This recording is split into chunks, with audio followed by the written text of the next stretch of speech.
let's take a look at the shin armor. The way you assemble this is you take a look at that highlighting. Basically, you're going to slip it over. The blue line should line up with the blue dashes, the orange line should line up with the orange dashes, and so on. It should look like this when you're done.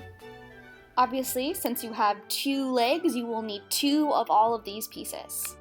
Moving up the leg, we have your knee armor. You only glue around this green edge, and you're just gluing the 2 pieces together. The belts are probably the trickiest part. You're going to need 2 of all these pieces, and your duplicates will come together along that center back seam. I'll show you an example in a moment. Like with the shin guards, you're going to be laying the pieces one on top of the other, lining up the pink slashes to the pink line, the blue slashes to the blue line, and so on.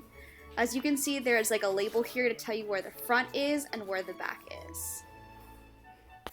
Hopefully you can see with this finished piece what I mean about the 2 duplicates gluing together at that center back seam. And then right underneath that seam, you glue that little rectangle. I just like to put a dab of glue on each tip, and then it kind of just stays. Moving on to the butt armor, you can see here that there is 1 center piece and 1 side piece. You'll need 2 of the side pieces.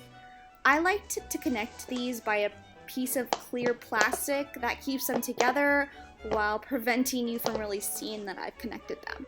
The last part is your side hip armor and the belt buckle. Those can just be glued on as you need to. You can close the whole belt hip armor with Velcro or some kind of buckle or snap. Next, we have the hand armor. You can cut out along these black lines and have 2 layers, the gray layer on top and a blue layer on the bottom, or you can just paint this by hand. It is however you like.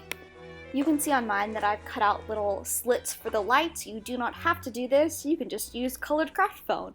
Lastly, we have the hand armor and my cat.